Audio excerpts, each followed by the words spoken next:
Hello दोस्तों, आज हम आपके लिए लेकर आए हैं सरोज वर्मा जी की लिखी हुई पारिवारिक कहानी। जीवनलाल जी ने अपने घर का लोहे का गेट खोला और निकल पड़े सुबह सुबह की सैर के लिए। रास्ते में आते जाते लोगों से वे राम राम और दुआ सलाम भी करते जाते हैं। गांव लोग उनकी बहुत इज्जत करते हैं क्योंकि उन्होंने अपनी पुलिस की नौकरी बड़ी ईमानदारी और शिद्दत के साथ निभाई है।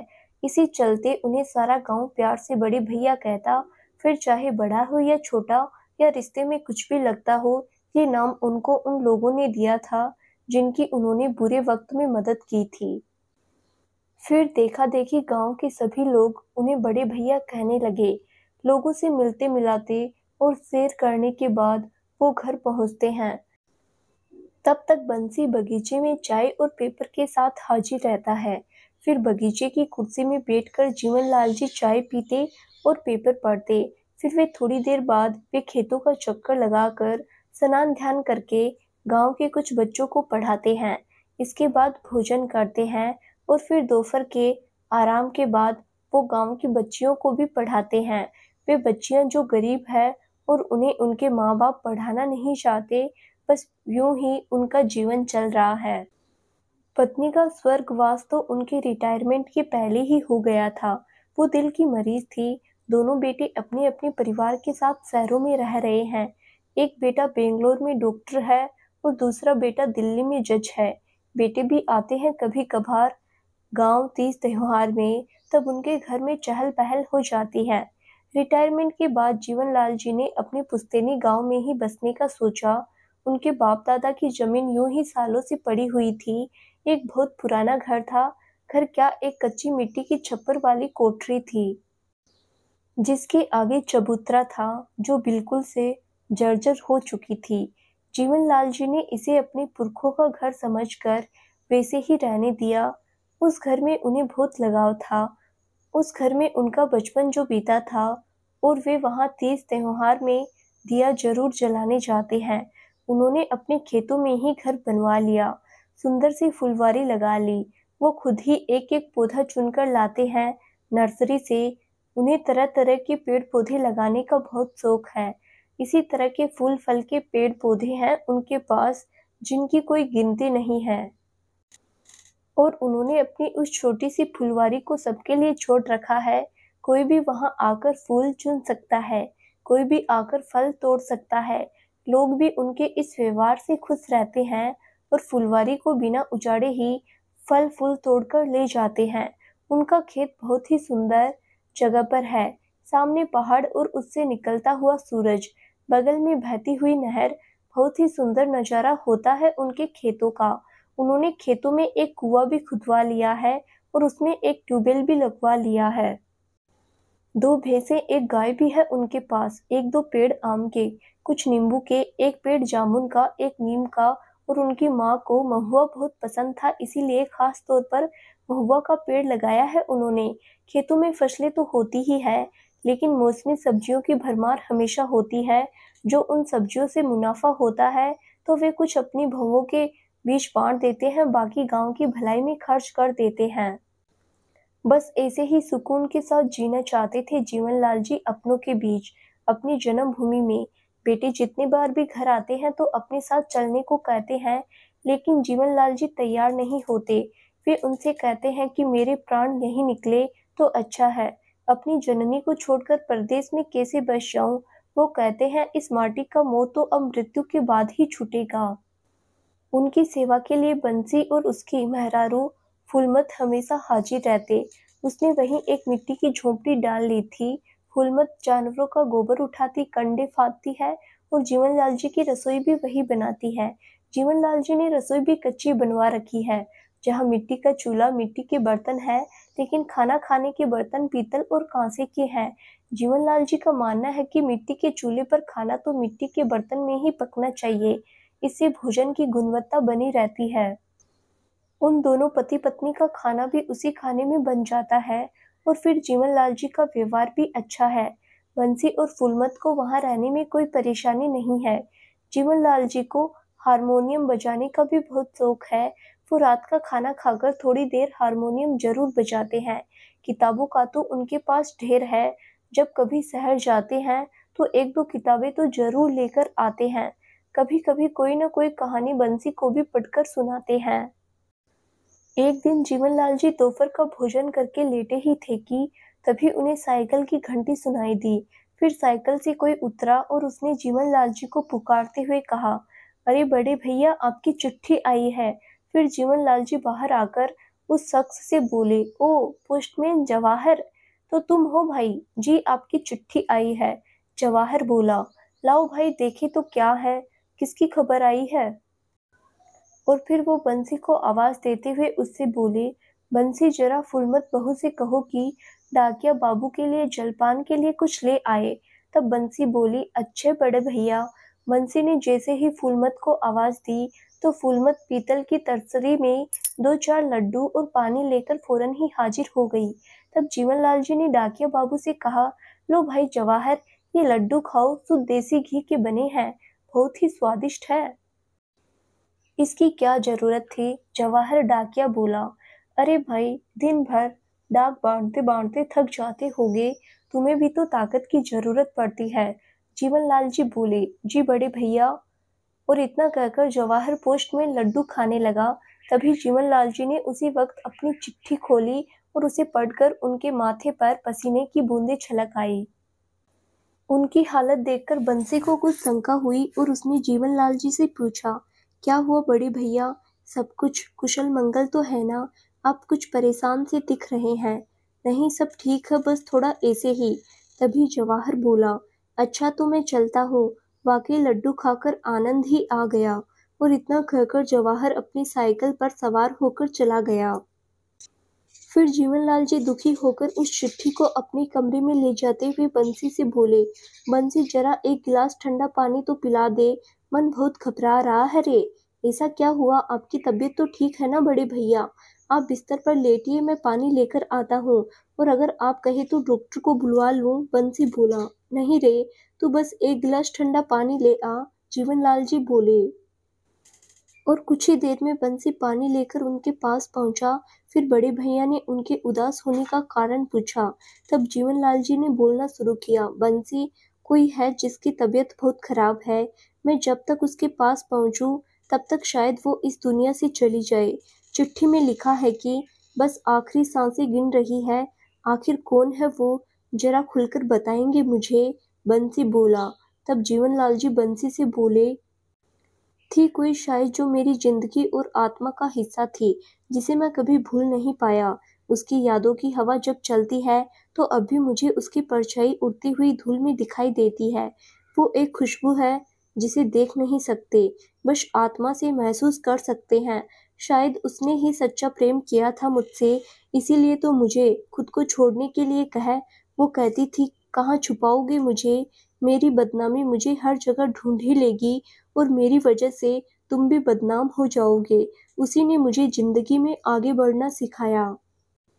उसी ने बताया कि प्यार से बढ़कर हमारी अपनों के प्रति जिम्मेदारियां होती है। ये कहते कहते जीवनलाल जी चुप हो गए। तो बंसी ने उनसे पूछा, क्या सच में कोई किसी से इतना प्रेम कर सकता है कि खुद को छोड़ने के लिए कह दे? हाँ बंसी, वो ऐसी ही थी। जीवनलाल जी बोले, तो उसकी पूरी कहानी सुनाइए ना बड़े भैया। बंसी बोला, तो सुन पूरी कहानी। और ऐसा कहकर जीवनलाल जी उसकी कहानी बंसी को सुनाने लगे। वो एक नाचने गाने वाली थी, अपना कहने के लिए कोई भी नहीं था उसका। था एक आदमी जिसे वो मुंह बोला बाप कहती थी, क्योंकि उसी ने उसे सड़क से उठाकर पाल पोस कर बड़ा किया था। कहने के लिए एक और इंसान उसका अपना था, वो था चाय पहुंचाने वाला मन्नू, जो उसे अपनी माँ जैसा ही मानता था। उनके बीच भाई बहन का रिश्ता था। मेरी उससे पहली मुलाकात एक जुए के अड्डे पर हुई थी, जहां वो नाच गाकर कुछ पैसे कमाने आई थी और मैं वहां मुजरिमों को पकड़ने। फिर क्या हुआ? बंसी ने पूछा। तब जीवनलाल जी बोले, बात उस समय की है जब मैं नया नया हवलदार हुआ था। उन दिनों कोई जरा सा भी पढ़ा लिखा हो तो नौकरी आसानी से मिल जाती थी। सारे नियम कानून अभी भी अंग्रेजी शासन वाले ही थे। मैं उस समय नया नया भर्ती हुआ था पुलिस में। ज़्यादा उम्र भी नहीं थी मेरी, इसीलिए थानेदार साहब बोले, जीवन तुम शायद जल्दी तरक्की पाना चाहते हो। मैंने कहा, हाँ हुजूर। तब उन्होंने मुझसे पूछा, अगर तुम जासूसी करोगे तो जल्दी ही सबकी नज़रों में आ जाओगे और तरक्की भी आसानी से मिल जाएगी। मैं फिर राजी हो गया और मैंने उनसे पूछा कि जासूसी करने के लिए क्या करना होगा। तब वो बोले, थोड़ा जोखिम है, कभी कभार चोट भी लग सकती है। मैंने कहा, मंजूर है। फिर वो बोले, तेरा बाप भी इसी तरह बहादुर और ईमानदार था। काश उसे तपेदिक न होता तो वो आज हमारे साथ होता। मैंने कहा, हाँ हजूर, वही कोशिश है कि अपने पिता का नाम रोशन कर सकूं। हाँ, मैं भी यही चाहता हूँ जीवन, कि तुम अपनी बूढ़ी माँ का सहारा बनकर उन्हें खुशी दे सको। तुम्हारे बाप के जाने के बाद कैसे उसने दूसरों के घरों पर झाड़ू बर्तन करके तुझे बड़ा किया, तुझे पढ़ाया लिखाया, और वो इसीलिए फिर गांव लौटकर नहीं गई। कहती थी अगर गांव चली गई तो जीवन की पढ़ाई छूट जाएगी, वो अपने पिता की तरह हवलदार बनेगा। बहुत मेहनत की है बेचारे ने। अब तुम ये कोशिश करो कि तुम्हारी माँ की तपस्या विफल न जाए, थानेदार साहब बोले। मैंने कहा, जी हजूर। तब थानेदार साहब बोले, तो फिर देर किस बात की, एक गैर कानूनी जुए का अड्डा है। हमने कई बार कोशिश की उन लोगों को पकड़ने की, लेकिन वो हर बार चकमा देकर भाग जाते हैं। तुम भी एक कोशिश करके देख लो, शायद वो लोग पकड़ में आ जाए। एक दो दिन उन सबकी जासूसी करो, फिर देखते हैं उस अड्डे पर छापा किसे कैसे मारना है। तब मैंने उनसे कहा, जी हजूर, एक दो दिन में ही सारी खबर आप तक पहुंचाता हूँ। मुझे तुमसे यही आशा थी। और ऐसा कहकर थानेदार साहब वहां से चले गए। और फिर इसके बाद एक दो दिन में ही मैंने जुए के अड्डे के बारे में सब पता कर लिया और जाकर थानेदार साहब को सारी खबर दे दी। तब थानेदार साहब मुझसे बोले, ये तुम्हारे लिए अच्छा मौका है, कुछ हवलदारों को सादे कपड़ों में अपने साथ वहां ले जाकर उस अड्डे पर छापा मारो। जी हजूर। ऐसा कहकर मैं वहां से चला आया। फिर क्या था, मैं उस जुए के अड्डे पर कुछ और हवलदारों के साथ छापा मारने पहुंच गया। दो तीन लोग शादी वर्दी में थे जिन्हें अंदर जाना था, और बाकी बाहर पुलिस की वर्दी में थे। पुलिस की वर्दी में मैं भी था। उस समय हवलदारों की वर्दी में हाफ पेंट होता था, जूते नहीं मिलते थे, कोल्हापुरी चप्पल मिला करती थी। बिल्ले पर नाम नहीं लिखा होता, बस एक नंबर लिखा होता था। मेरा नंबर था 222। चूंकि हम हवलदारों की ड्यूटी ज्यादातर रात को लगती थी, इसीलिए हमें एक लंबा सा ओवरकोट भी दिया जाता था। उस रात हम सब लोग छुपकर उन सभी की सारी गतिविधियां देखते रहे। फिर हमें लगा कि यही मौका है उन्हें दबोचने का। बस फिर क्या था, हम सब अपनी योजना को सफल बनाने में लग गए। पहले शादी वर्दी वालों ने दरवाजा खटखटाया। उन लोगों को लगा कि कोई खतरे वाली बात नहीं है, तो वो निश्चिंत हो गए।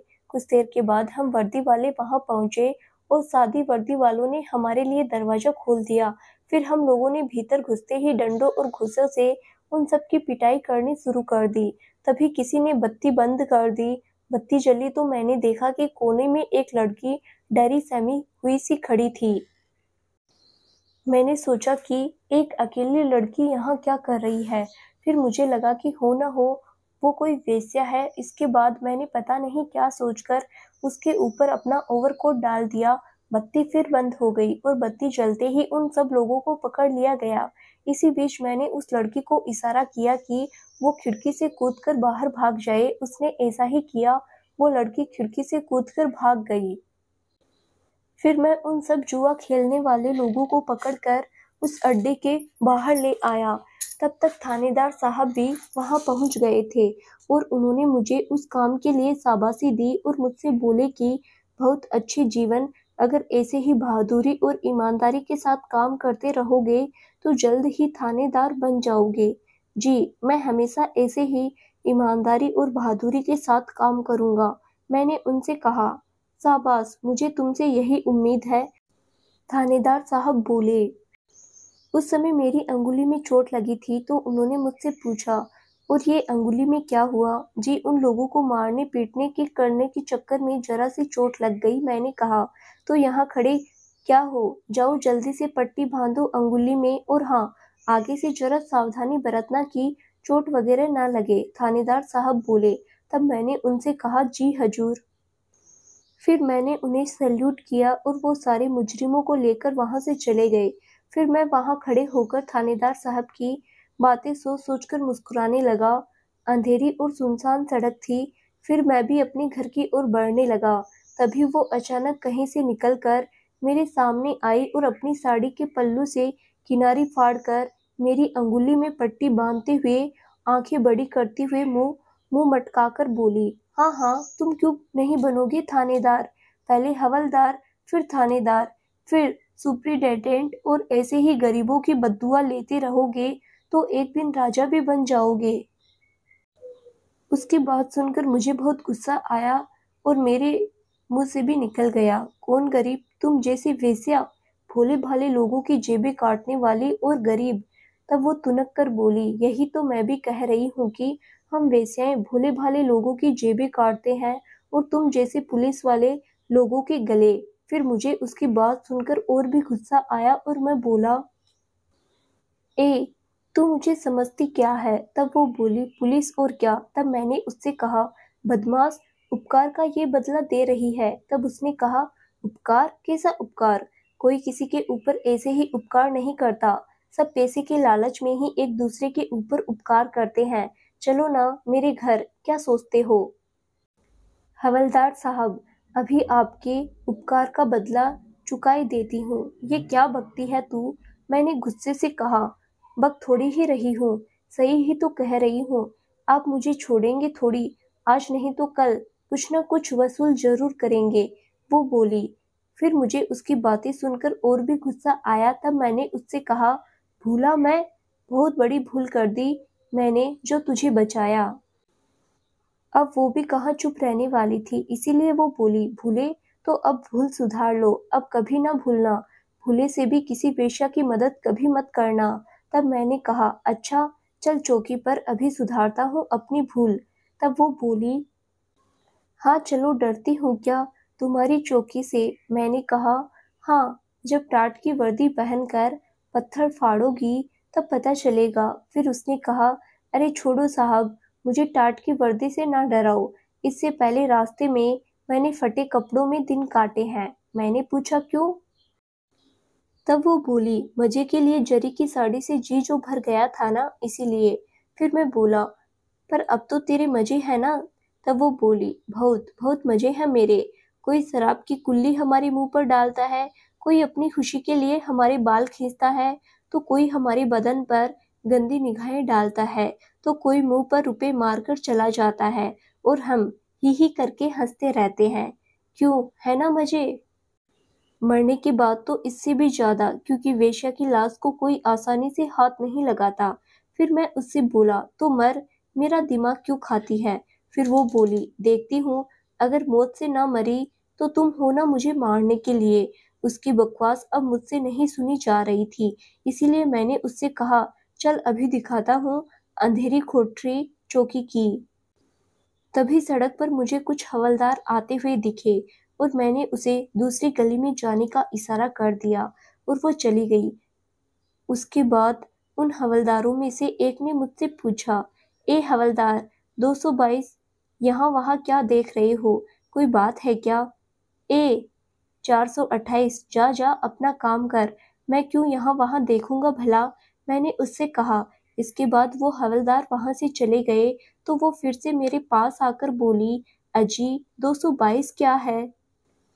चुपचाप जा अपने घर, फिर मिली तो देख लेना। मैंने उससे कहा, क्यों, चौकी पर नहीं ले चलोगे? उसने पूछा, जा यहाँ से, जाती है कि नहीं? मैंने उससे कहा। फिर वो चली गई, लेकिन उसकी बातों में मुझे उसका गुस्सा और समाज की कड़वी सच्चाई दिखी। मैं उस दिन खुश था और ये खुशखबरी जल्द से जल्द माँ को सुनाना चाहता था, इसीलिए उसकी बातों को मैंने ज्यादा मन में नहीं रखा। लेकिन उसने जो कहा था वो सच भी तो था। समाज का तिरस्कार झेलते झेलते शायद इंसान की सोच ऐसी ही हो जाती होगी। चौकी के पास ही हम हवलदारों की छोटी सी सरकारी कॉलोनी थी। हम सब आपस में रिश्तेदारों की तरह वहां रहते थे। मेरे ही बगल में हवलदार राम खिलावन भैया और उनकी पत्नी मालती रहते थे। उनकी बेटी मुझे चाचा कहती थी। बहुत ही अच्छा परिवार था उनका। बुरे समय में उन्होंने हमारी बहुत मदद की थी। वे हमारे गांव के ही थे। मुझसे पहले ही ये खबर उन्होंने माँ को दे दी थी कि आज जीवन ने बहुत ही बहादुरी का काम किया है। उस दिन माँ बहुत खुश हुई और बोली, आज तूने अपने बाप का मान बढ़ा दिया, वो भी आज बहुत खुश होंगे। तभी राम खिलावन भैया की 10 साल की बेटी कुसुम आकर मुझसे बोली, चाचा ये चोट कैसे लगी? मैंने कहा, बेटा बस मार धाड़ में लग गई। तभी मालती भाभी बोली, ये पट्टी कहाँ से बंधवाई भैया? ये तो किसी की साड़ी का टुकड़ा मालूम होता है। वहां तुम्हें कौन मिल गई ये पट्टी बांधने वाली? तब मैंने उनसे कहा, भाभी तुम भी न जाने कैसी बातें करती हो। बहुत रात हो गई है, आप लोग आराम करो और मुझे भी आराम करने दो।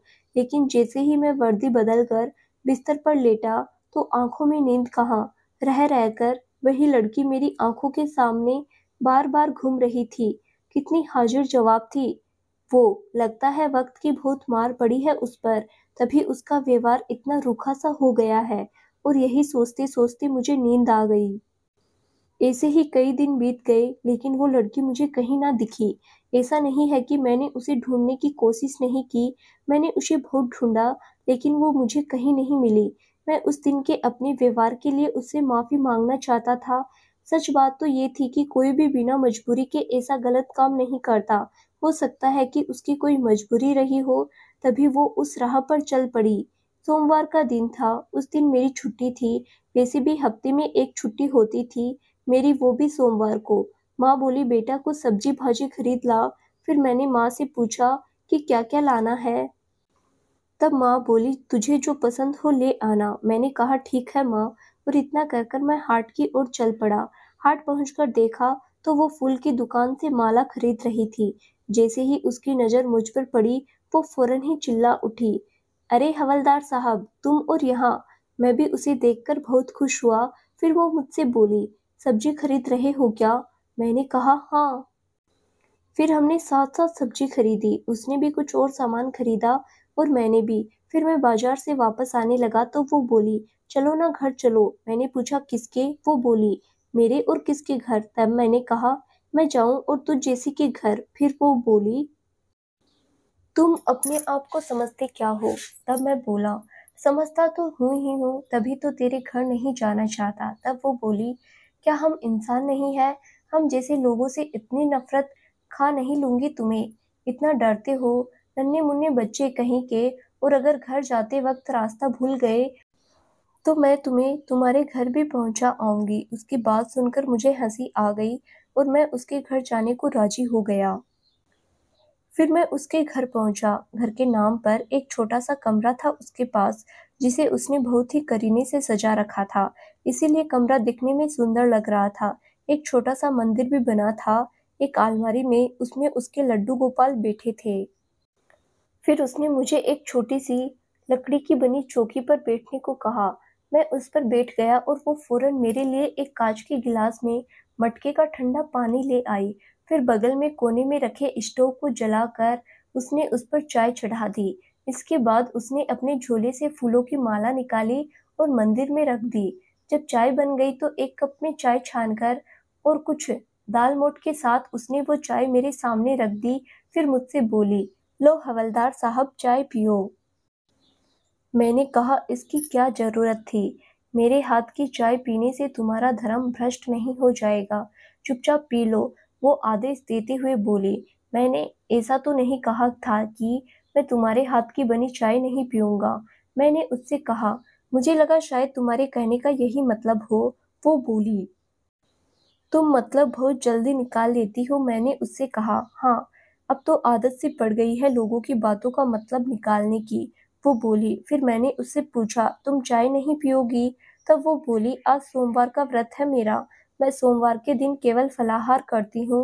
वो बोली, तुम जैसे लोग व्रत भी रख सकते हैं, मुझे विश्वास नहीं होता। मैंने उससे कहा। तब वो बोली, बस यही तो नज़र का फर्क है हवलदार साहब। क्या हम जैसे लोगों को हक नहीं है भगवान की भक्ति करने का? ईश्वर तो सबके हैं, सभी उनकी भक्ति कर सकते हैं। मैंने उससे कहा। तब वो बोली, इंसान तो हम जैसी औरतों से घृणा करते हैं, लेकिन एक ये है जिन्होंने हमें हमेशा अपने चरणों में जगह दी है। हाँ, इनके लिए तो सब समान है, मैंने कहा। फिर यूं ही हम दोनों के बीच बातें चलती रही। मैंने चाय खत्म ही की थी। घर जाने के लिए उठने लगा तो वो मुझे कुछ रुपए देती हुई बोली, लो रख लो हवलदार साहब, तुम्हारे काम आएंगे। फिर मैंने उससे पूछा, ये किस लिए? तब उसने कहा, उस दिन के लिए, मुझे बचाया था ना तुमने। उसकी इस बात पर मुझे बहुत गुस्सा आया और वो रुपए मैंने उसके मुंह पर फेंक कर मारे। तब वो मुझसे बोली, कम है क्या? मेरे पास इतने ही है। अब तो मेरे गुस्से का पार न था और मैंने गुस्से में आकर उससे कहा, बस इतना ही समझी तुम मुझे, लाज नहीं आई ऐसा करते हुए।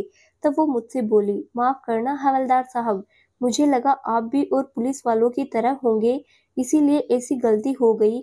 फिर मैंने उससे पूछा, तो उस रात वहाँ करने क्या गई थी? तब वो बोली, जी बहलाने। मैंने कहा, जी बहलाने, ये क्या बात हुई भला? तब वो बोली, हमारे कौन सा परिवार और बाल बच्चे बैठे हैं यहाँ जी बहलाने को, इसीलिए वहाँ चली जाती हूँ और कुछ रुपए भी मिल जाते हैं। फिर मैंने उससे पूछा, तुम लोगों का भी जी करता होगा परिवार के साथ रहने के लिए? तब वो बोली, चलो छोड़ो हवलदार साहब ऐसी बातें, तुम नहीं समझोगे। और ऐसा कहते कहते उसकी आंखें छलक आई। तब मैंने पूछा, वैसे तेरा नाम क्या है? तब वो बोली, केसर।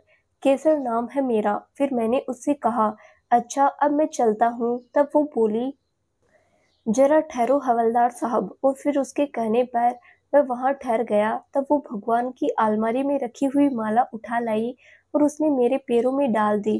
फिर वो मेरे चरण स्पर्श करते हुए बोली, आज मेरा व्रत था और मुझे साक्षात भगवान के दर्शन हो गए। ऐसा कहते हुए उसकी आंखों में आंसू थे और चेहरे पर एक अजीब प्रकार की संतुष्टि। आज मुझे वो गंगा की भांति निर्मल लग रही थी। ऐसा लग रहा था कि जैसे वो गंगा हो और लोग उसके संपर्क में आकर अपने पाप धोते आ रहे हो। लोगों के पाप समेटते समेटते शायद वो मलिन हो गई थी। वेश्याएं ऐसी भी हो सकती है, ये मैं कभी सोच भी नहीं सकता था। और फिर उस दिन मैं उसके घर से वापस चला आया। मैं उसके घर से बाहर निकल आया और उस दिन मैं अपना छाता वहीं उसके घर में भूल आया था। उसके घर से बाहर आया तो बाहर राम खिलावन भैया मिल गए और उन्होंने मुझसे पूछा भी कि इधर कहाँ आए थे। तब मैंने उनसे कहा, ऐसे ही चला आया था किसी मुजरिम को ढूंढते हुए। तब वे मुझसे बोले, भाई ऐसी गलत जगह मत आया करो, ये जादूगरनियां जादू करके लूट लेती है, इनके चक्कर में पड़े तो कहीं के भी नहीं रहोगे, फिर कभी मैं तुझे यहाँ ना देखूं। तब मैंने उनसे कहा, ठीक है भैया, आज के बाद मैं फिर कभी यहाँ नहीं आऊंगा। इसके बाद मैं घर वापस आ गया। घर आकर देखा तो माँ कुछ पढ़ रही थी। तब मैंने माँ से पूछा, क्या पढ़ रही हो? तो वो बोली, सूरदास जी को पढ़ रही थी बेटा। उसमें जो चिंतामणि है वो वेश्या होकर भी कितनी भली है, साफ दिल है। तुम्हें भी ऐसा लगता है माँ कि वेश्याएं भली होती है? मैंने माँ से पूछा, क्या वो इंसान नहीं होती? क्या उसके पास दिल नहीं होता? वे भी हमारी तरह ही होती है। काम करके तो सभी अपना पेट पालते हैं, तो वे भी सबकी तरह ऐसा काम करके अपना पेट पालती है। ये अलग बात है कि उनके काम को हम लोग इज्जत की नजर से नहीं देखते। माँ ने जवाब दिया। उस दिन के बाद मेरे मन में उसके प्रति कोई भी दुर्भावना ना रही। मैंने सहर्ष उसके काम और उसको स्वीकार कर लिया। माँ ने शायद ठीक ही कहा था कि वो भी तो इंसान है, उनकी भी तो भावनाएं हैं, उनके भी तो अरमान हैं, कुछ सपने हैं जो शायद कभी भी पूरे नहीं होते। उस दिन के बाद मैं अपने काम के चलते केसर से बहुत दिनों तक मिल नहीं पाया। मुझे बहुत दिन हो गए थे केसर से मिले हुए। फिर एक दिन जब मैं अपने कपड़े धो रहा था, तभी मुझे जेब में से वो साड़ी का टुकड़ा मिला जो केसर ने मेरी अंगुली पर बांधा था। तब मैंने मन में सोचा कि आज मैं जरूर उससे मिलने जाऊंगा। फिर उस रात मैं निकल पड़ा ड्यूटी करने। सड़क पर गश्त लगा रहा था, तभी किसी ने पीछे से आवाज दी, अजी 222 नंबर वाले हवलदार साहब। फिर मैंने पीछे मुड़कर देखा तो वो केसर थी। उसके बाद वो मेरे पास आकर बोली, ये लो तुम्हारी छतरी। अरे ये शायद उस दिन तेरे यहाँ रह गई थी, तू तो ईमानदार दिखाई देती है। मैंने उससे कहा, तो क्या इस दुनिया में सब चोर है? कोई कोई भला भी होता है। वो बोली, मगर तू इतनी भली होगी मैं ये नहीं समझता था। मैं बोला, अच्छा मैं क्या समझती हूँ, मैं वो कहूँ? वो बोली। हाँ हाँ बोल, क्या समझती है तू? मैंने पूछा। यही कि तुम बहुत ही भोले हो, वो बोली। भोला और मैं? कतई नहीं। मैं भोला होता तो तुझे बराबर पहचान भी नहीं पाता। मैंने कहा। सच कहा तुमने, तुम बहुत अच्छे से औरतों की पहचान करनी आती है। तब तो घरवाली को खूब चुनकर लाए होगे तुम। वो बोली। नहीं। मैंने कहा। नहीं नहीं मतलब? उसने पूछा। नहीं का मतलब है कि मेरी तो घरवाली ही नहीं। मैंने कहा। तो फिर क्यों औरतों के बारे में कहते हो? औरतों से कभी बातचीत भी की है क्या? उसने पूछा। बातचीत की तो है। मैं बहुत जानता हूँ औरतों के बारे में। मैंने कहा। तो फिर बताओ, आज तक किस किस औरत से बातें की? उसने पूछा। तब मैंने कहा, माँ से। तो वो आंखें बड़ी करती हुई बोली। हाँ, वो भी एक औरत है। और बताओ। और माँ ही से। मैंने कहा। और फिर इसके बाद हम दोनों खिलखिलाकर हंस पड़े। इस तरह वो मुझसे एक दो दिन में मिल ही जाती। फिर एक रात वो मुझे बग्गी से उतरते हुए दिखी। मैंने उससे पूछा, कहाँ गई थी? तब वो बोली, नाटक देखने गई थी। तब मैंने उससे कहा, तू तो बहुत पैसे वाली लगती है, नाटक देखने जाती है, वो भी बग्गी में? हाँ, मिल जाते हैं कुछ रुपए नाच गाकर। वो बोली। तब मैंने उससे कहा, नाटक ही देखने गई होगी तू। तू दूसरी औरतों की तरह थोड़ी ही है, झूठ थोड़ी ही बोलेगी मुझसे। क्यों, मैंने तुझे पहचान लिया ना कि तू भली है और तू मुझे भोला समझती थी। और उस रात मैं उस पर विश्वास करके वहां से चला आया। उसने उस रात मुझसे झूठ बोला था और वो मुझे सच बताकर शायद दुखी नहीं करना चाहती थी। उसके बाद फिर मैं दोबारा सड़क पर गश्त लगाने लगा। जब मैं सड़क पर गश्त लगा ही रहा था कि कहीं से कोई आवाज आई। शायद वो आवाज किसी के चीखने चिल्लाने की थी। मैंने वहां जाकर देखा तो एक सेठ अपने नौकर को मार रहा था। मैंने उस लड़के को बचाया और सेठ ने सारा माजरा पूछा तो सेठ बोला, आज इसने 5 गिलास तोड़ दिए तो क्या इसके बाप से वसूल करूं? तब लड़का बोला, ए सेठ, बाप तक मत जाना। देखा साहब, इसकी अकड़ देखी आपने? सेठ बोला। तो इसकी तनख्वाह से काट लो। मैंने सेठ से कहा। तनख्वाह कहाँ से देगा? ये सेठ तो खुद भिखमंगा है। वो लड़का बोला। फिर सेठ उस लड़के को गालियां देने लगा और उससे बोला, तो निकाल मेरी 8 आने। उस जमाने में 8 आने की बहुत कीमत हुआ करती थी। 5 गिलास के इतने ही होते हैं। और ऐसा कहकर वो सेठ फिर से उस लड़के को गालियां बकने लगा। फिर लड़का उस सेठ से बोला, ए गाली मत निकाल, गाली मत निकाल, अभी तेरे 8 आने तेरे मुंह पर मारता हूँ। मैंने उस लड़के से पूछा, क्यों रे, कहाँ से लाएगा 8 आने? तब वो बोला, यहाँ पास में मेरी मुंह बोली बहन केसरबाई रहती है, वो मुझे अपना भाई मानती है, वो जरूर मुझे पैसे दे देगी। अच्छा, तो तू भी उसे जानता है? मैंने उससे पूछा। हाँ, क्या आप भी उसे जानते हो? उसने पूछा। हाँ, मैं भी जानता हूँ उसे। मैंने कहा। वो है ही इतनी अच्छी कि उसे हर कोई जानता है, वो लड़का बोला। फिर मैंने उस लड़के से पूछा, क्यों रे, तेरी आंखों में एक भी आंसू नहीं है इतनी मार खाने के बाद भी? तब वो बोला, हवलदार साहब, दुनिया रोने वालों की नहीं है, रोने से इंसान कमजोर हो जाता है और ये दुनिया यही चाहती है। फिर ऐसे ही हम दोनों बातें करते करते केसर के यहाँ पहुंचे। मैंने वहां जाकर देखा तो कमरे का दरवाजा खुला हुआ था। फिर मैं दरवाजे की आड़ में खड़ा हो गया। वो उस समय अपने ग्राहक के साथ हंस बोल रही थी। फिर उस लड़के ने उससे पैसे मांगे तो वो पैसे देने कमरे के बाहर आई और वो उस लड़के को पैसे देते हुए बोली, ले मुन्ना, पैसे ले ले। और फिर जब उसने मुझे देखा तो चौंक पड़ी। इसके बाद उसने मुझसे पूछा कि पानी पियोगे? और मैंने उससे कहा, क्यों नहीं। फिर वो पानी लेकर आई और इसके बाद वो सारा गिलास भर पानी मैं गुस्से में उसके मुंह पर उड़ेल कर चला आया, क्योंकि उसे किसी और पुरुष के साथ देखकर मेरे मन में ईर्ष्या पैदा हो गई थी और उसके मुंह पर पानी उड़ेल कर मैंने अपने गुस्से की आग को ठंडा किया। वो ये कम नहीं थी। फिर वो भागते हुए मेरे पास आई और मुझसे बोली, ठहरो, किस लिए इतने गुस्से में जा रहे हो? फिर मैंने उससे कहा कि अगर तेरे पास आई तो मैं तेरी हड्डी पसली तोड़ कर रख दूंगा। तुम मेरी हड्डी पसली तोड़ोगे? तुम मुझे क्या समझते हो? मैं तुम्हारी गुलाम या पत्नी नहीं हूँ, समझे तुम? वो बोली, तू मेरी पत्नी होती तो जान न ले लेता तेरी। मेरे सामने तो बहुत भोली बनती है और यहाँ लोगों को गले लगाकर पैसे कमाती है तू। मैंने कहा। हाँ, कमाती हूँ लोगों को गले लगाकर पैसा, लेकिन तुम पूछने वाले कौन होते हो? वो गुस्से से बोली। मैं कौन? उस दिन बेड़िया पहनाता तो पता चलता कि मैं कौन हूँ। मैंने कहा, तो ये उस उपकार का बदला है, इसीलिए रोब जमाते हो मुझ पर? तो ले लेते उस दिन पैसे, दिए तो थे मैंने। वो गुस्से से बोली। पैसे के लिए नीच से नीच धंधा करने वाला मैं नहीं।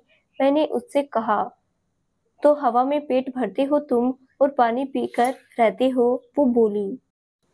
पेट भरने के लिए तुम ऐसे धंधे नहीं करती हो, मजे चाहिए ना? मजे? मैं उससे बोला। अच्छा मजे? लाज नहीं आती तुम्हें ऐसी बातें करते हुए? सब बड़ी बड़ी बातें करते हैं, कोई मदद नहीं करता तो धंधा ना करूं तो फिर क्या करूं? वो बोली। बहुत है मदद करने वाले, पर तुम कब चाहती हो किसी की मदद पाना? यहाँ की चटक है ना? मैं उससे बोला। चुप रहो तुम, चटक मजा हमारे दिल का हाल तुम क्या जानो। अच्छा ठीक है तो चलो, मैं चलती हूँ तुम्हारे साथ। अब करो मदद। वो रोते हुए बोली। जा यहाँ से, बकवास मत कर। मैंने उससे कहा। नहीं जाऊंगी। भला क्या कर लोगे? वो गुस्से से बोली। जाती है या नहीं? जा यहाँ से। मैं उससे बोला। नहीं जाऊंगी, हरगिज नहीं जाऊंगी। वो गुस्से से बोली। वो नहीं गई और मेरे पैरों पर बैठ गई। तब मैंने उसके पैर में जोर से डंडा मारकर कहा, जा जा यहाँ से। और फिर उसने गुस्से से मेरे हाथ से डंडा खींचकर मुझे मारना चाहा, लेकिन वो मुझे बिना मारे ही डंडा जमीन पर फेंककर वहां से चली गई। उसके जाने के बाद मुझे भी बहुत गुस्सा आया और मैंने डंडा जमीन से उठाया और खुद को उसी जगह जोर से मारा जहां उसे मारा था। मैं थोड़ी देर वहाँ खड़ा रहा क्योंकि मेरा मन नहीं हो रहा था वहाँ से जाने का। मुझे समझ में नहीं आ रहा था कि वो गलत है या मैं गलत हूँ।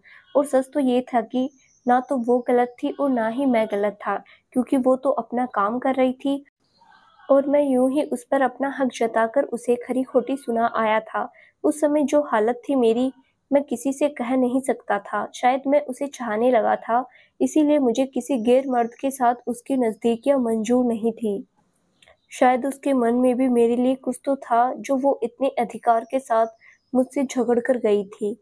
मैं वहाँ खड़ा ये सब सोच ही रहा था कि वो इतने में अपने संदूक और बिस्तर बंद को मन्नू के ऊपर लदाए हुए वो मेरे पास आकर बोली, ए रुको, मैं भी चलूंगी तुम्हारे साथ। कहाँ? मैंने पूछा। तुम्हारे साथ? हाँ तुम्हारे साथ, और कहाँ? वो बोली। क्या कहा मेरे साथ? लेकिन कहाँ? मैं बोला। क्या मतलब कहाँ? जहाँ तुम रहते हो वहीं। तुम ही तो कह रहे थे ना कि मदद करोगे, तो अब करो मदद। इसीलिए मैं आ गई तुम्हारे पास। वो बोली। तो क्या अभी चलेगी मेरे साथ? मैंने पूछा। तो क्यों ना चलूं तुम्हारे साथ? थोड़ी देर पहले तो बड़ा हक जता रहे थे, तो अब उलझन में क्यों हो? वो बोली। उलझन नहीं है मुझे, मगर दुनिया क्या कहेगी? मैंने उससे कहा। तब वो गुस्से से बोली। ओहो! अब दुनिया क्या कहेगी? अभी कुछ देर पहले तो बहुत बड़ी-बड़ी बातें कर रहे थे। उस वक़्त मर गई थी क्या तुम्हारी दुनिया? सब ऐसे ही है, जो आता है वही सज्जन बनता है। मज़े और मतलब के लिए सभी सज्जनता दिखाते हैं और बनाना चाहते हैं। हमें सती सावित्री, दिल की आशा थी कि तुम साथ दोगे। किसी ने भली को बुरी बनाया, और क्या तुम बुरी को भली नहीं बना सकते? देखा, जब मदद की बात की तो हुजूर की बोलती बंद हो गई। मन्नू, चल वापस चल यहाँ से, भरम टूट गया रे। हम जैसों का इस दुनिया में कोई नहीं होता। ये दुनिया हम जैसों के लिए नहीं है। मदद मांगने पर सभी मुंह मोड़ लेते हैं। उसकी बात सुनकर मैं बोला, ठहरो, कहाँ जा रही है? वहीं जाऊंगी जहाँ रहती थी। शायद मेरी किस्मत में नाच गाकर ही पेट पालना लिखा है। वो बोली। अब ज्यादा नाटक मत कर, चल मेरे साथ। मैं कभी किसी से झूठे वादे नहीं करता, मैंने उससे कहा। और फिर उस रात मैंने उसे भीड़-भाड़ वाली जगह से थोड़ी दूर एक कमरा किराए पर दिला दिया। 8 रुपए कमरे का किराया था, 2 रुपए बत्ती और 8 आने संडास की सफाई वगैरह के। कमरा थोड़ा गंदा था, लेकिन साफ होने के बाद ठीक लगने लगा। और फिर उसे और मुन्नू को उस कमरे में छोड़कर मैं अपने घर चला आया। लेकिन फिर उस दिन के बाद मैं कुछ दिनों तक वहाँ नहीं जा पाया। दिन के उजाले में वहाँ जाना बहुत ही मुश्किल था, क्योंकि किसी औरत के घर जाना उस जमाने में अच्छी बात नहीं मानी जाती थी, और फिर वो वेश्या थी। अगर मेरी माँ को ये बात पता चल जाती तो वो क्या सोचती मेरे बारे में। वो रात में मेरे पड़ोसी भैया राम खिलावन की ड्यूटी मेरे साथ लगती थी। अगर मैं केसर से मिलने उसके कमरे जाता तो वो हजारों तरह के सवाल पूछने लगते मुझसे। फिर एक दिन मैं रात की ड्यूटी करके अपने घर पहुंचा तो देखा माँ सुबह की पूजा करते हुए देवी माता से कह रही थी, माता तू जगमाता है, तू मेरे मन की बात अच्छी तरह से जानती है। मैं चाहती हूँ कि मेरे बच्चे की जल्दी शादी हो, तेरी दया से उसका संसार सुख का हो, बस यही इच्छा बाकी रह गई है मेरी। जगमाता मुझे अभी शादी नहीं करनी। मेरी माँ की मत सुन। मैं बोला, तू चुप रह जगमाता, इसकी मत सुन। माँ बोली। फिर माँ मुझसे बोली, अब तुझे जल्द शादी कर लेनी चाहिए। मैंने एक लड़की देख रखी है, बहुत अच्छी है। मेरे और माँ के बीच बातें चल ही रही थी कि तभी बोरिया बिस्तर उठाए गांव के रामदीन काका हमारे घर आ पहुंचे और मुझसे बोले, मैं अभी अपने खेत देखकर गांव से लौटा हूँ, तू भी देखा अपने खेत और गांव का घर नहीं तो माल गुजार कह रहा था कि कोई आता नहीं है, तो मैं कब्जा कर लूंगा घर और खेत दोनों पर। अब लापरवाही मत करना नहीं तो तेरा हिस्सा चला जाएगा। और इतना कहकर काका ने एक लोटा पानी पिया और अपने कमरे की ओर चले गए जहाँ वे किराए से रहते थे। उनकी बात सुनकर माँ मुझसे बोली, जीवन जा बेटा, एक दिन के लिए गांव हुआ, वहां का हालचाल देखा। मैं नहीं चाहती तेरे दादा परदादाओं का घर और जमीन हमारे हाथ से चली जाए। अच्छा मैं जल्द ही गांव जाने का इंतजाम करता हूँ, मैंने माँ से कहा। और उधर केसर के पास न तो पैसे थे और न ही खाने पीने का सामान, सब खत्म हो चुका था जो जो मैं उसको दिलाकर लाया था। ऊपर से लफंगे पड़ोसी भी उसे परेशान करने लगे थे।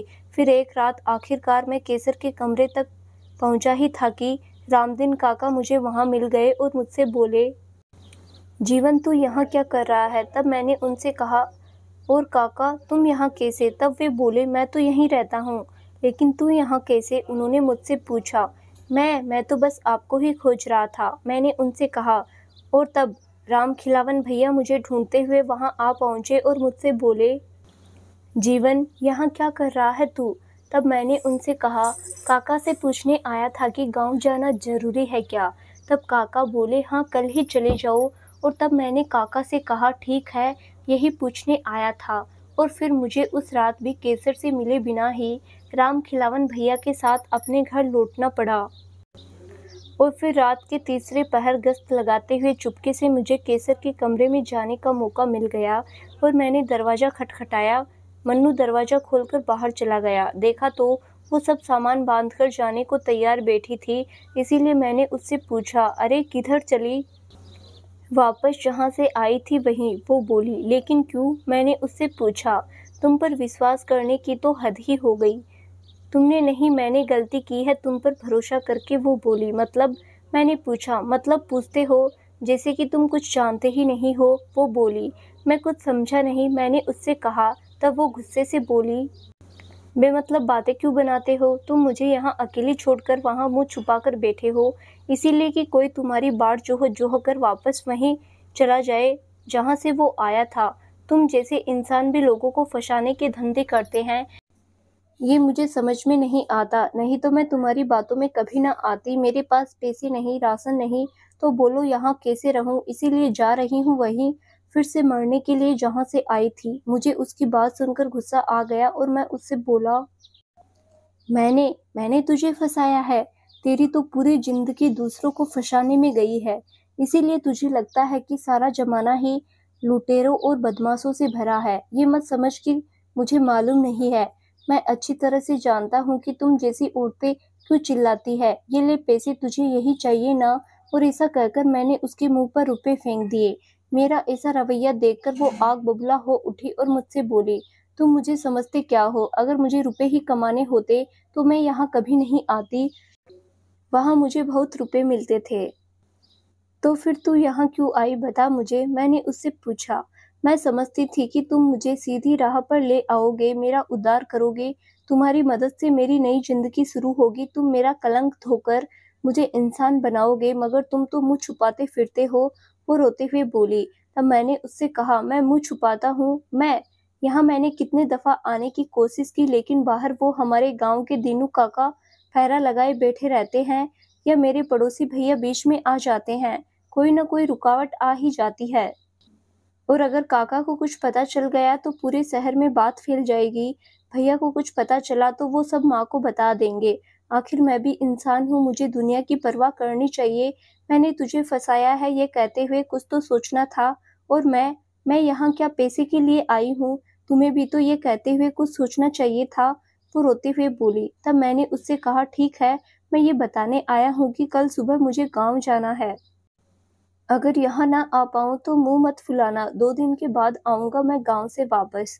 जी, सुना मैंने, अभी इतने दिन नहीं आए और फिर तो 2 दिन के लिए जाना है इन्हें, फिर आना फिर जाना यही कहने के लिए आए थे यहाँ। ये सारा मोहल्ला मुझे तंग करता है, जो आता है वो आँखें फाड़-फाड़ कर देखता है मुझे, जैसे कि मैं कोई सर्कस का जानवर हूँ। मुझे नहीं रहना यहाँ, मैं भी चलूँगी तुम्हारे साथ, वो बोली। मेरे साथ और उस गाँव में लोगों ने तुझे मेरे साथ वहाँ देख लिया तो तरह-तरह की बातें बनाएंगे। मैंने उससे कहा, पर कुछ भी हो मैं तुम्हारे साथ ही चलूँगी, वो बोली। मैं तुझे नहीं ले चलूँगा अपने साथ, वापस आने पर मिलूँगा और इतना कहकर मैं वहाँ से चला आया। दूसरे दिन सुबह-सुबह मैं गाँव के लिए निकला क्योंकि 15 किलोमीटर का रास्ता था गाँव तक का और पैदल ही जाना पड़ता था वहाँ। उस समय आज की तरह सुविधाएँ नहीं हुआ करती थी। माँ ने साथ में कुछ खाना भी बाँध दिया था। ढेर सारी बाजरे की रोटी, लहसुन की चटनी, हरी मिर्च और प्याज की कुछ गाँठें भी रख दी थी साथ में। एक आध किलोमीटर जाने पर मुझे किसी की आहट सुनाई दी। मैंने पीछे मुड़कर देखा तो कोई नहीं था। मैं अपनी धुन में गुनगुनाते हुए फिर चलने लगा, लेकिन मुझे लगा कि फिर से कोई आहट सुनाई दे रही है और मैं पीछे मुड़कर देखा तो एक पेड़ की ओट में केसर छुपी थी। मैंने उसके पास जाकर कहा, "तू मेरे पीछे आत्माओं की तरह क्यों भटक रही है? तुम्हें क्या, मैं कहीं भी जाऊँ, तुम अपने रास्ते जाओ, मैं अपने रास्ते," वो बोली। और फिर हम दूर-दूर चलने लगे। रास्ता इतना सुंदर था, हरा-भरा जंगल, ऊँचे-ऊँचे पहाड़ और पक्षियों का चहचहाना बहुत ही अच्छा लग रहा था। हम लोग एक ही रास्ते पर दूर-दूर चल रहे थे, लेकिन हम लोगों ने रास्ते भर बातें नहीं की। अब हम लोगों को चलते-चलते दोपहर हो आई थी। हम लगभग आधा रास्ता पार कर चुके थे और फिर मुझे रास्ते में एक झरना दिखा। फिर मैंने झरने के बहते हुए पानी में अपने हाथ-मुँह धोए तो उसने भी वही किया। इसके बाद मैंने एक पेड़ के नीचे चादर बिछाई और खाना खोलकर खाने लगा। वो भी मेरे बगल में आकर बैठ गई, लेकिन मैंने उसे खाने के लिए नहीं पूछा तो वो बोली, "कितने जालिम लोग हैं, कोई खाने को भी नहीं पूछता।" उसकी बात सुनकर मुझे हँसी आ गई और मैंने उससे पूछा, "तू भी खाना खाएगी क्या?" "हाँ, हाँ, क्यों नहीं खाऊँगी मैं खाना। मुझे क्या भूख नहीं लगती? देख रही हूँ तुम कब से खाना ठूँसे जा रहे हो, मुझसे पूछते ही नहीं।" केसर गुस्से से बोली। उसकी बात सुनकर मैं मुस्कुराया, फिर मैंने उसे भी एक पत्तल में खाना दिया और वो खुश होकर खाने लगी। फिर एक ही पल में उदास होकर बोली, "कितने नसीब वाले हो तुम, जो रोज़ तुम्हें माँ के हाथ का बना खाना मिलता है।" "ये तो है," मैंने कहा। तब वो बोली, "क्या कभी मुझे तुम्हारी माँ से मिलने का मौका मिलेगा?" "हाँ, क्यों नहीं, ज़रूर मौका मिलेगा," मैंने उससे कहा। फिर ऐसी ही बातें करते-करते हमने खाना खाया, फिर से झरने से पानी पीकर हम गाँव की ओर निकल पड़े। जैसे ही गाँव नज़दीक आ पहुँचे तो मैंने उससे कहा कि तू मेरे साथ गाँव के भीतर मत आ, लोग देखेंगे तो क्या कहेंगे? ये ले कुछ खाना और दिया सलाई आग जलाकर किसी पेड़ के नीचे सो जाना। फिर मैंने उसे कुछ खाना और दिया सलाई देकर गाँव के बाहर ही ठहर जाने को कहा। फिर मैं गाँव जाकर अपनी झोंपड़ी में आराम करने लगा। रात ज़्यादा हुई तो मुझे उसकी चिंता होने लगी कि कहीं कोई जंगली जानवर ना आ जाए उसके पास। फिर मेरा जी न माना और मैं उसे देखने गाँव के बाहर चला आया। देखा तो वो आग जलाकर बैठी थी और साथ-साथ सुबक भी रही थी। वहाँ जाकर मैंने उसे डरा दिया, तो पहले से ही इतनी डरी हुई थी और मेरे डराने से और भी ज़्यादा डर गई। फिर मैंने उससे कहा, "चल उठ झोंपड़ी में चल," वो बोली, "मैं नहीं आती तुम्हारे साथ।" तब मैंने उससे कहा कि गाँव के लोग कहते हैं कि इस पेड़ से लटक कर एक औरत ने आत्महत्या कर ली थी और वो औरत चुड़ैल बनकर लोगों को रात में डराती है। फिर वो मेरी बात सुनकर डर के मारे मेरे साथ आ गई। तब मैंने उससे कहा कि उजाला होने से पहले जाग जाना, गाँव के लोग मुझे लेने आएंगे। तब वो मुझसे बोली, "ठीक है।" और फिर वो कोठरी के भीतर सो गया और मैं बाहर बरामदे में। सुबह-सुबह मुझे लोग अपने साथ खेतों में जाने के लिए लिवाने आ पहुँचे। उन्होंने पूछा भी कि बाहर क्यों सोए? तब मैंने उनसे कहा कि अंदर गर्मी लग रही थी। फिर मैं उन लोगों के साथ उनके खेतों पर चला गया। जागने के बाद केसर नहर किनारे दातुन तोड़ने गई होगी तो किसी ने उसे देख लिया। और मुझे जैसे ही इस बात का पता चला तो मैं फौरन ही वापस आकर उससे बोला, चलो जल्दी यहाँ से। मैंने कहा था ना कि कोई देख लेगा तो तमाशा खड़ा हो जाएगा। शायद अब यही होने वाला है। और फिर हम दोनों गांव से वापस आने लगे। मैंने उससे रास्ते में कहा, सबको पता चल गया है। अब माँ को भी जल्दी ही सब पता चल जाएगा। चिंता ना करो।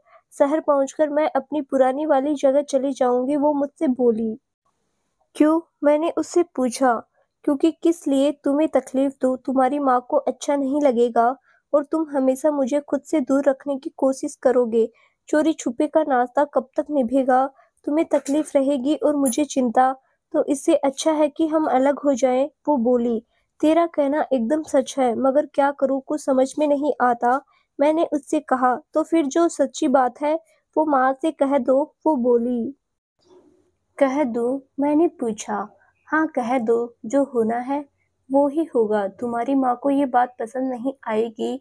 वो मुझे अपने पास भी नहीं बिठाएगी। और सही भी है, भला क्यों बिठाए? मैं एक वेश्या जो ठहरी। वो बोली। नहीं नहीं, मेरी माँ ऐसी नहीं है। उसके दिल में दो ही वस्तुएं हैं, एक देव और दूसरी दया। मैंने उससे कहा। फिर वो मुझसे बोली, अच्छा ठीक है, तो फिर माँ से बात करके देखो। और फिर उस दिन हम दोनों गांव से वापस आ गए। फिर मैंने इस बारे में बहुत सोचा और फिर मेरे मन में आया कि क्यों न मैं इस बारे में राम खिलावन भैया से सलाह ले लूं। शायद वो मुझे सही रास्ता दिखा दे। इसीलिए मैं उनके पास गया और मैंने उनसे पूछा, भैया तुम्हारी माँ थी? तब राम खिलावन भैया मुझसे बोले, तू पागल है क्या? कहीं तेरा दिमाग तो नहीं फिर गया है? मेरी माँ नहीं थी तो क्या मैं आसमान से गिरा था? तो ये बताओ, तुम अपने दिल में छुपी हुई बात का जवाब अपनी माँ से कैसे पूछते थे? मैंने उनसे पूछा। तब वो बोले, कोई मिली क्या खेत पर जिसे तू ब्याह रचाना चाहता है? नहीं, मैं तो ऐसे ही पूछ रहा था। मैंने उनसे कहा। कोई बात तो जरूर है बरखुरदार।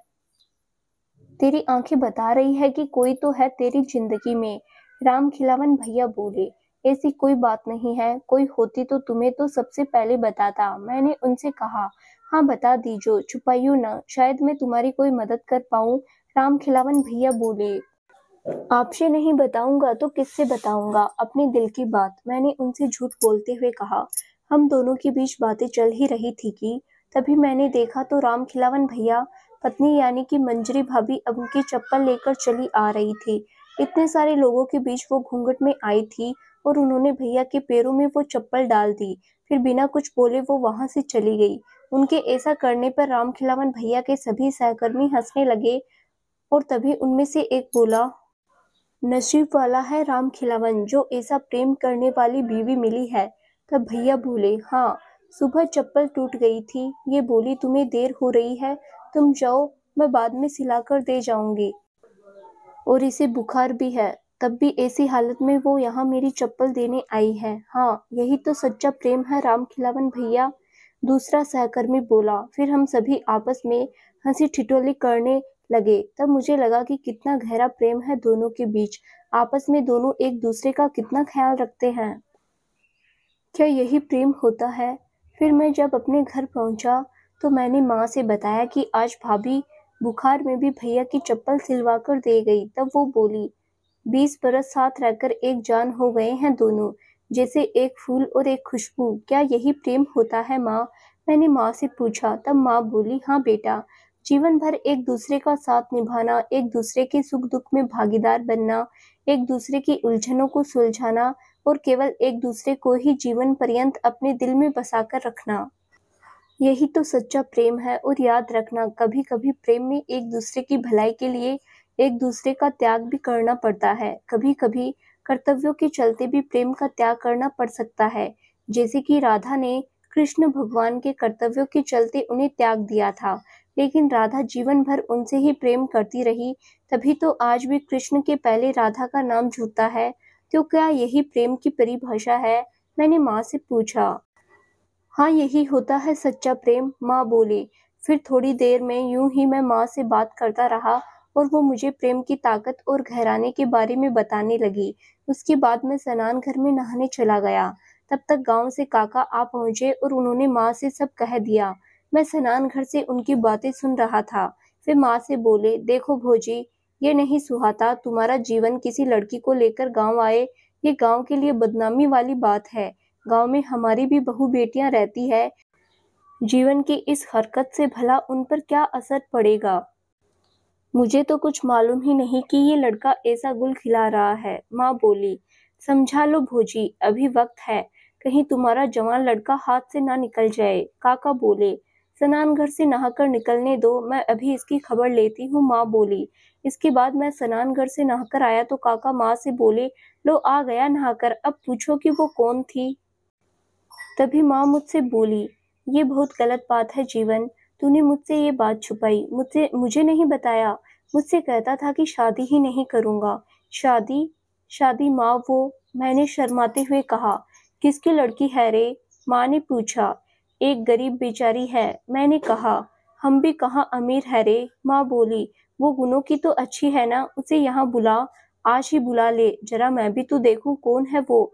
माँ बोली। मैंने माँ से कहा ठीक है। फिर शाम को खुशखबरी सुनाने मैं उसके घर पहुंचा।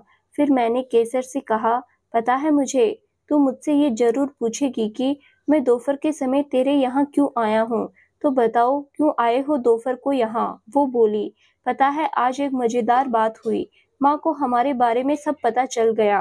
गांव के काका ने आकर माँ को सब बता दिया।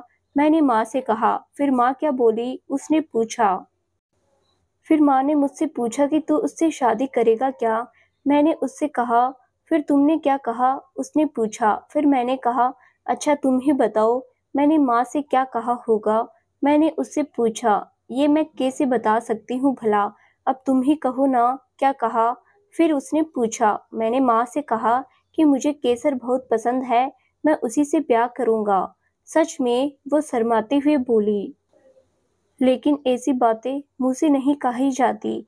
मेरे भैया राम खिलावन भी भाभी से कितना प्रेम करते हैं, मगर कभी कहते नहीं केसर, मैं सच में तुझसे ही शादी करूंगा, मैंने उससे कहा। और इतना सुनकर उसकी आंखें भर आई। तब मैंने उससे पूछा, ये क्या, तू रो रही है पगली? नहीं, ये तो खुशी के आंसू है। आज तक दुनिया मुझे गंदा समझती थी, तुमने मुझे इंसान बनाया, सहारा दिया, अपनी जिंदगी में पत्नी का दर्जा देने जा रहे हो, इसीलिए इन आंखों से आंसू छलक पड़े। वो बोली। फिर फालतू की बातें शुरू कर दी तुमने, मैंने उससे कहा। तभी मन्नू भी आ पहुंचा पास और मैंने उससे कहा, क्या रे, पति पत्नी की बातें चोरी से सुनता है, ये बहुत ही गलत बात है। मेरी बात सुनकर वो शर्मा गई और फिर मैं उसके कमरे में चला आया। तभी मुझे याद आया कि जो बात मैं उससे कहने के लिए यहाँ आया था वो तो उससे कही ही नहीं। इसीलिए मैं उसके पास जाकर बोला, आज शाम तुझे मेरे घर चलना है, माँ ने बुलाया है, और हाँ, जरा बन ठन के चलना। तब वो बोली, बन ठन के मतलब ये कि माँ तुझे देखते ही पसंद कर ले, मैंने उससे कहा। और फिर मैं वहां से चला आया। शाम को उसके घर पहुंचा तो वो तैयार होकर मेरा इंतजार कर रही थी। मैंने उसे देखा तो उसकी सुंदरता को देखता ही रह गया। वो सलीके से साड़ी पहनकर और सिर पर पल्लू रखकर बिल्कुल लक्ष्मी से लग रही थी। फिर उसने अपना संशय दूर करने के लिए मुझसे पूछा, मैं तुम्हारी माँ को पसंद तो आऊंगी ना? तब मैंने उससे कहा, हाँ हाँ, क्यों नहीं, जरूर। और फिर हम दोनों घर पहुंचे। देखा तो उस समय माँ पूजा करते हुए देवी माता से कह रही थी, हे जगमाता, मेरे बच्चे ने अपने लिए पत्नी देखी है, मेरे बच्चे की नैया पार करो, मुझे तेरा ही सहारा है। और जैसे ही उन्होंने हम दोनों को देखा तो वो बोली, आ गए तुम दोनों? मैंने कहा, हाँ माँ। फिर हम दोनों उनके पास जाकर खड़े हो गए। इसके बाद वे देवी की मूर्ति को देखकर बोली, माता, बहू पसंद आई मुझे, अच्छी है। फिर माँ ने केसर से पूछा, बेटी तेरा नाम क्या है? केसर। केसर ने जवाब दिया, केसर इधर आ बेटी, पीछे क्यों खड़ी है, तू यहाँ नहीं आ रही? क्योंकि मैं देवी पूजा में हूँ इसीलिए। और केसर पीछे हटते हुए उनसे बोली, मेरी जैसी को वहां नहीं आना चाहिए। तब माँ उससे बोली, तेरी जैसी को क्या मतलब है बेटी? तेरी जैसी कोमल निर्मल दिल वाली को माता कुछ नहीं कहेगी। आज मेरे मन की चिंता दूर हुई। मैं सोचती थी कि पता नहीं कैसी बहू मिलेगी, लेकिन तुझे देखकर मेरी सारी चिंताएं दूर हो गई। अच्छी पत्नी से घर स्वर्ग बनता है, पति के नसीब खुलते हैं। तेरी जैसी सिलवंती सतवंती बहू पाकर मैं तो धन्य हो गई, और मेरे बेटे को तो जैसे भाग्य ही खुल गए।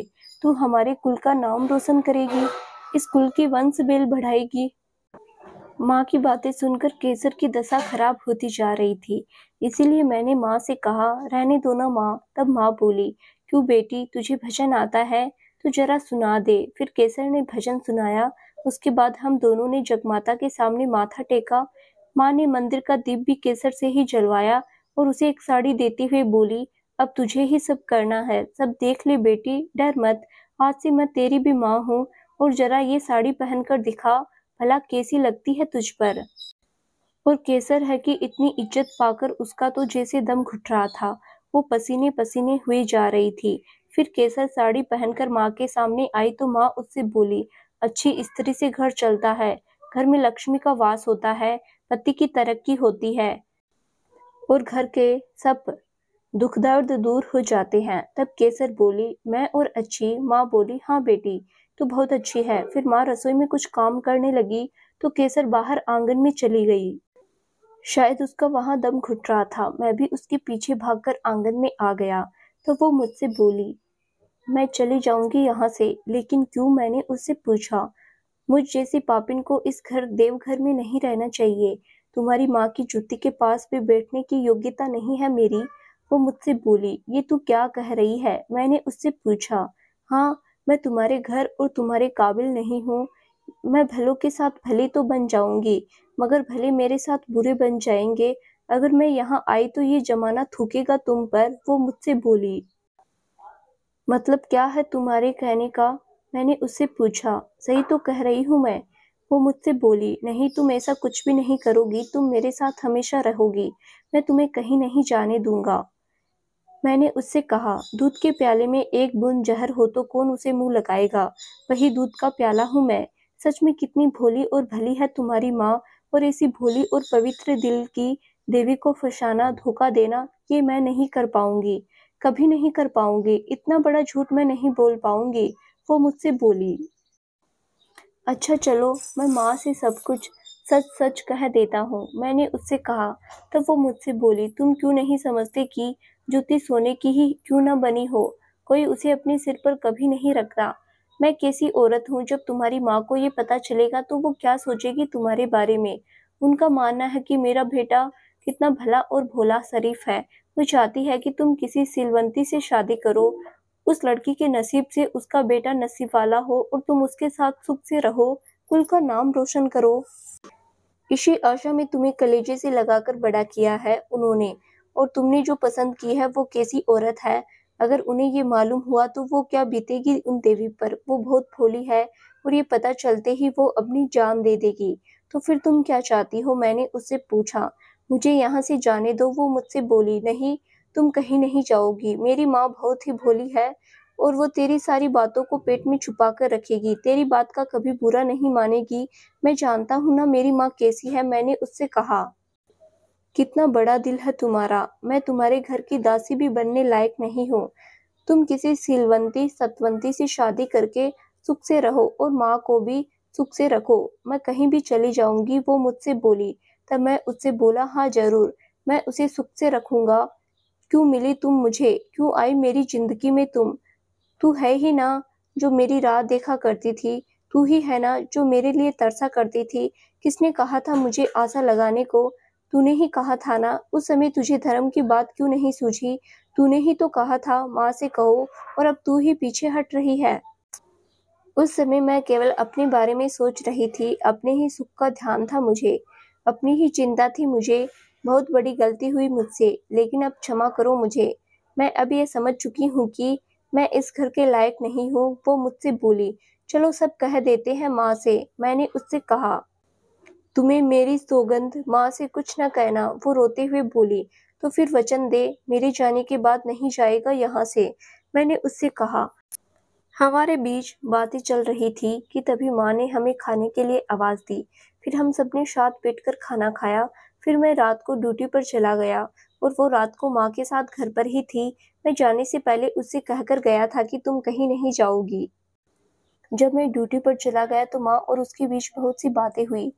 माँ ने उससे कहा कि मेरा बेटा बहुत सीधा साधा है, उसे बाजरे की रोटी और बैंगन का भरता बहुत पसंद है। तू इतना भी खिला देगी तो उसके लिए पकवान के बराबर होगा। मैं खाना कैसे पकाती हूँ तुझे सब सिखाऊंगी। बहुत सी औरतों को ये पता ही नहीं होता कि पति को कैसे खुश रखते हैं, पति क्या चाहता है, पति की पसंद की चीज क्या है। केशर को माँ की बातें सुनकर बहुत सी उलझन हो रही थी। वो बर्दाश्त न कर पाई और उसकी आंखों से आंसू आ गए। तो माँ ने उससे पूछा, तुझे क्या होता है बेटी, यहाँ अच्छा नहीं लग रहा। आज पहला दिन है ना, तो शायद तुझे पराया पराया सा लग रहा होगा। दूध पिएगी थोड़ा, तेरे लिए लाऊं? नहीं माँ जी, कुछ नहीं चाहिए मुझे, बस थोड़ा सा नई जगह है ना, इसीलिए ऐसा लग रहा है। कुछ दिनों में आदत हो जाएगी, केसर ने झूठ बोलते हुए कहा। फिर माँ उससे बहुत देर तक बातें करती रही और माँ के सो जाने के बाद वो घर से चली गई और अपने उस कमरे को भी छोड़कर चली गई जहाँ वो रहती थी। साथ में मुन्नू भी चला गया। मुन्नू को लगा कि माँ ने मना कर दिया होगा। शायद केसर माँ को पसंद नहीं आई। जब मुन्नू ने उससे ऐसा सवाल किया तो वो उससे बोली, नहीं रे, ऐसी बात नहीं है, वो तो मुझ पर जान देते हैं, उनकी माँ ने भी मुझे पसंद कर लिया है। वो ऐसा झूठ बोलकर मुन्नू से भी दूर हो गई। मैं जब सुबह घर लौटा तो माँ ने बताया कि केसर रात को ही कहीं चली गई। फिर मैंने माँ से कहा कि तुमने उसे रोका क्यों नहीं, मुझे मालूम ही नहीं चला कि वो कब चली गई। वो आ जाएगी बेटा, माँ मुझे दिलासा देते हुए बोली। अब वो नहीं आएगी, कभी नहीं आएगी, मैंने माँ से कहा और मैं उसी वक्त उसे ढूंढने के लिए बाहर निकल पड़ा। मैं उसके कमरे में पहुंचा लेकिन वो वहां से जा चुकी थी।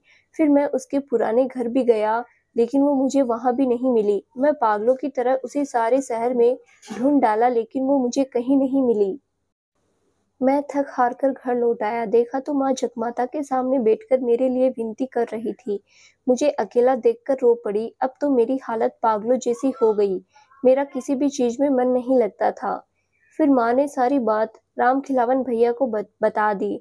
तब भैया माँ से बोले कि अभी नया नया खून है, जवानी का नया नया जोश है, कोई अच्छी सी लड़की पसंद करके उससे इश्क की शादी करवा दो, सब ठीक हो जाएगा। फिर माँ मेरे लिए लड़की ढूंढने लगी। कहीं ऐसा ना हो कि उसके जाने के बाद मैं कुछ उल्टा सीधा कर बैठूं। तो वो मुझसे बहुत दूर चली गई और शहर से बाहर एक बरगद के पेड़ के नीचे किसी मंदिर के पास रहने लगी। मैं उसे ढूंढ ढूंढ कर थक गया लेकिन वो मुझे कहीं नहीं मिली।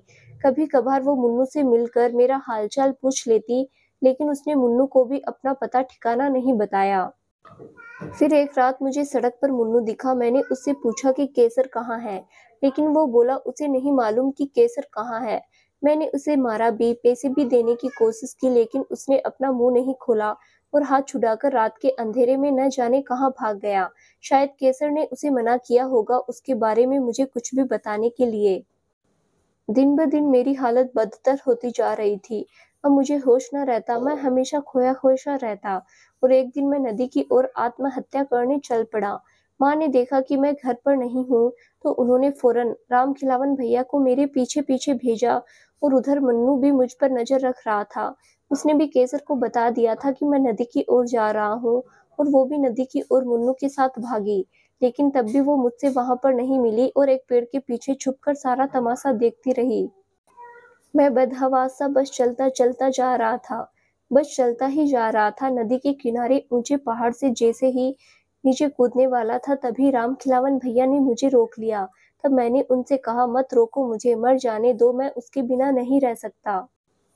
ओ, तो तू मरना चाहता है तो सबसे आसान है कि तू जहर पी ले, कम से कम तेरी लहूलुहान लाश देखकर तेरी माँ ज्यादा नहीं तड़पेगी। राम खिलावन भैया बोले। तब मैंने उनसे कहा कि लोग गम मिटाने के लिए शराब का सहारा लेते हैं, तो क्या मैं जहर पी लूं?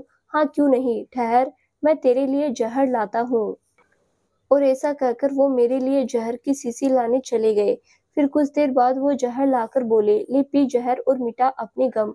कुछ देर के बाद जहर चढ़ेगा तो शरीर खत्म, शरीर खत्म तो फिर उसके साथ साथ चिंता और परेशानी भी खत्म। ले पी और खत्म कर ले अपनी जिंदगी। अरे पागल, लाज नहीं आती एक लड़की के लिए? लड़कियों की तरह रोता है। मैं रोता नहीं हूँ भैया, लेकिन दिल की बेचैनी सहन नहीं हो रही है अब मुझसे। मैंने उनसे कहा, अरे पागल, इससे भी बुरा वक्त आता है इंसान पर, लेकिन कोई ऐसे हिम्मत नहीं हारता, नई दुनिया बनाता है, हालातों से लड़ना सीखता है, उन्होंने कहा। लेकिन मैं हार चुका हूँ। हालातों के सामने। मैंने उनसे कहा, तेरा बाप भी तो मरा था, फिर उसके पीछे तू क्यों नहीं मर गया? बाप से भी तो तेरा प्रेम था, बाप की चिंता नहीं तुझे? और आज की आई लड़की से इतना प्रेम की अपनी जान देने पर उतारू है तू? भैया मुझसे बोले। तो मैं क्या करूं, कहाँ जाऊं, जिससे मुझे उसकी यादों से मुझे छुटकारा मिल सके? मैंने उनसे कहा, क्या करूं? जा चूड़ियां पहन ले, एक औरत भी दुखों से नहीं डरती। तेरी माँ को देख, जवानी में बेचारी का पति मर गया, मगर उसने हिम्मत नहीं हारी, रोकर नहीं बैठी। 15 बरस लोगों के जूठे बर्तन मांजती रही तुझे पढ़ाने के लिए, और तू उसे ये दिन दिखा रहा है। कुछ उसका भी ख्याल कर, वो बुढ़िया तुझे कुछ हो जाने पर अपनी जान दे देगी। जा उससे पूछ कि उसका क्या हाल है। बड़ा आया जान देने वाला, भैया बोले। और फिर मैं माँ की चिंता करके घर आ गया। कुछ दिनों बाद माँ ने मेरी सगाई कर दी अपनी पसंद की लड़की के साथ। माँ मुझ में बदलाव देखकर खुश थी। कुछ दिनों बाद पता चला कि केसर ने अपने किसी पुराने ग्राहक का खून कर दिया है और उसे पुलिस ने पकड़ लिया है। वो ग्राहक उसे जबरदस्ती अपने साथ ले जाना चाहता था, जबकि वो तो वेश्यावृत्ति छोड़कर भगवान की भक्ति में लीन हो गई थी। वो अब सांसारिक जीवन त्याग कर साध्वी बन गई थी। मुझे ये सब मुन्नू ने आकर बताया। उसके बाद मैं केसर से मिलने आधी रात के वक्त जेल पहुंचा, और फिर मैंने जेल का दरवाजा खोलते हुए उससे कहा कि भाग जा यहाँ से, उजाला होने वाला है, फिर तू यहाँ से नहीं भाग पाएगी। तो वो मुझसे बोली, क्या तुम्हारे जिस्म के अंदर ही खून बहता है और मेरे जिस्म के भीतर पानी? मैं तुम पर खुद को जेल से भागने का इल्जाम लगाकर यहाँ से भाग जाऊं? अब मेरी किस्मत में सिर्फ अंधेरा है। तुम कहाँ तक मुझे रोशनी दिखाओ? मेरी जिंदगी तो कालिक है और तुम उसे साफ साफ करते करते काले हो जाओगे। जाओ अपनी नई जिंदगी शुरू करो, घर बसाओ और माँ का ध्यान रखो। फिर उस रात में उसकी बात सुनकर घर लौट आया। इसके बाद उस पर मुकदमा चला और उसे उम्र कैद की सजा हो गई। उस दिन जेल जाते समय उसने मुझसे वादा लिया कि तुम कभी भी मुझसे मिलने जेल में नहीं आओगे। मैं जब तुम्हें संदेशा भेजूं तभी आना। और मैं फिर उस दिन के बाद उससे कभी नहीं मिला। और देखो आज उसने संदेशा भेजा है। जीवनलाल जी की कहानी सुनकर बंसी की आंखें भर आई। जीवनलाल जी दूसरे ही दिन केसर से मिलने चल पड़े। वहां पहुंचे तो केसर बिस्तर पर लेटे लेटे उनकी बाट जो रही थी, और उनके पहुंचते ही उसने आंखें मूंद ली। केसर ने जीवन भर अपने प्रेम के लिए कड़ी तपस्या की, त्याग किया। ऐसी ही थी वो वेश्या।